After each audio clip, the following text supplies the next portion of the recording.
जय हिंद साथियों, स्वागत है आपका अपना YouTube चैनल कोचिंग लाइफ में। तो आज हम पढ़ेंगे अधिगम अक्षमता के बारे में। इससे पहले हमारे चैनल पर आप नए हैं तो सब्सक्राइब कर लें और बेल आइकन घंटी को ज़रूर दबाएं, वीडियो का नोटिफिकेशन आपको मिलता रहेगा। तो बिना देर किए चलिए स्टार्ट करते हैं। अधिगम अक्षमता, लर्निंग डिसेबिलिटी। तो डिसलेक्सिया क्या है? बच्चे को पढ़ने से संबंधित कठिनाइयों का विकार होती है, जैसे आवाज़ को साफ पढ़ेगा। ये ट्रिक द्वारा याद करने का आसान ट्रिक है, इसे ध्यान से पढ़िएगा और देखिएगा। डिसलेक्सिया पढ़ने से विकार, यानी साफ को आवाज़ पढ़ता है, तो ये डिसलेक्सिया का विकार बच्चा हो गया है। तो इसे हम याद कैसे कर सकते हैं? डिसलेक्सिया यानी नहाने का साबुन का नाम है लॉक्स, LUX, और बच्चा इसे क्या पढ़ रहा है? लुक्स। बच्चा इसे गलत पढ़ रहा है, लुक्स।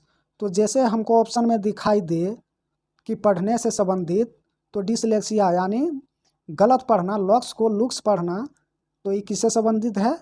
पढ़ने से, यानी डिसलेक्सिया से। नेक्स्ट है डिसग्राफिया।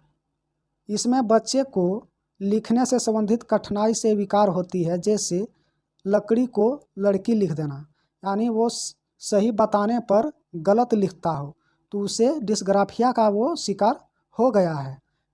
तो ट्रिक द्वारा याद करने का इसका ट्रिक है डिसग्राफिया यानी ग्राफ। ग्राफ को यानी ग्राफ में हम लिखते हैं, तो उसे डिसग्राफिया में ग्राफ में लिखते हैं तो गलत लिखाई पड़ता है, तो इसे हमें याद रखना है डिसग्राफिया। नेक्स्ट डिसकैलकुलिया, गणितीय गणना से संबंधित समस्या। 3 + 5 को जोड़ना 6 और 8 + 6 को जोड़ना 15, ये गलत तरीके से जोड़ रहा है, यानी सही से जोड़ घटा गुना भागा ना कर पाना, उसमें डिसकैलकुलिया का शिकार हो जाता है बच्चा। तो इसका सही ट्रिक है याद करने का कैलकुलेटर। कैलकुलेटर से हम क्या करते हैं? गणितीय सवाल को हल करते हैं। जहाँ पे कुलिया आए वहाँ पे कैलकुलेटर को आपको याद रखना है, और गणितीय सवाल को सॉल्व करने के लिए हम कैलकुलेटर का प्रयोग करते हैं। तो ये भी आप लोग समझ गए होंगे। नेक्स्ट चलते हैं डिसमोर्फिया, इसमें बच्चे को भ्रम वाली स्थिति होती है, जैसे किसी चीज़ को देखकर अंतर ना कर पाना। नाम वो जान रहा है कि ये मोर है और ये मुर्गा है। डिसमोर्फिया मोर और मुर्गा ट्रिक है। तो बच्चा ये जान नहीं पा रहा है कि आखिर मुर्गा कौन है और मोर कौन है, वो अंतर नहीं कर पा रहा है, वो भ्रम की स्थिति में चला गया है, तो इसे हम डिसमोर्फिया कहेंगे। नेक्स्ट डिस्फेजिया बोलने से संबंधित विकार, जैसे बात करते करते आवाज़ फंस जाना, उसे हम डिस्फेजिया कहते हैं। नेक्स्ट डिस्प्रेक्सिया, शारीरिक कौशल विकार, यानी आप फुटबॉल खेल रहे हैं, आपको एक ज़बरदस्त किक लगाना है, तो किक आपका बॉल पर नहीं लग के साइड से गुजर जाती है पैर और पीछे की ओर आप गिर जाते हैं, तो उसे हम डिस्प्रेक्सिया के नाम से जानते हैं, यानी शारीरिक कौशल संबंधित विकार, आपका मांसपेशियां सही ढंग से काम नहीं करता हो। नेक्स्ट डिस्थीमिया, तनाव से संबंधित समस्या, जैसे कोई चीज़ टेंशन में हो जाना। आपको बाज़ार जाना है, बाज़ार से सामान खरीदना है कुछ ज़्यादा, और आपके पास कोई साधन ना हो, तो आप थोड़े देर के लिए टेंशन में चले जाओगे। तो अधिगम अक्षमता के कुछ क्वेश्चंस और आंसर लिए गए हैं, इसे ध्यान से पढ़िएगा और समझिएगा। डिसलेक्सिया किसे कहते हैं?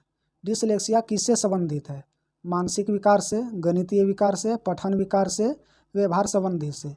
तो बताइए इसका सही आंसर क्या होगा? तो इसका सही आंसर हो जाएगा पठन विकार।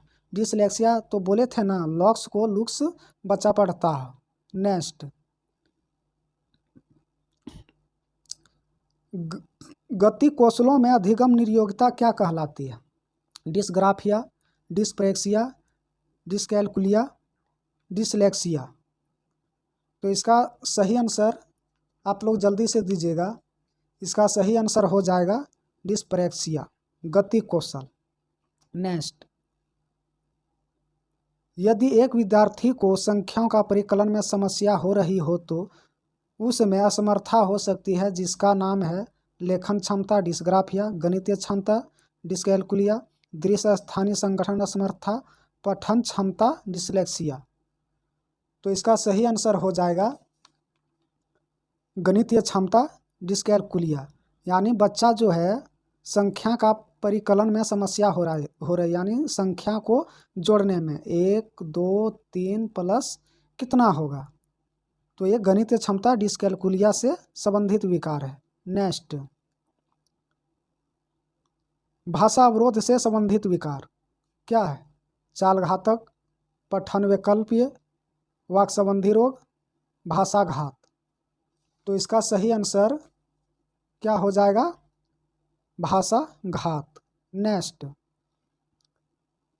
निम्नलिखित में से कौन सा व्यवहार बच्चे के अधिगम निर्योग्यता का पहचान कराती है? मनोभाव जल्दी जल्दी बदलना, अपमानजनक व्यवहार करना, कम अवधान विस्तार और उच्च शारीरिक गतिविधि, या डी, बी को डी, वाज को साव और 21 को 12 लिखना। तो इसका सही आंसर हो जाएगा डी। नेक्स्ट है,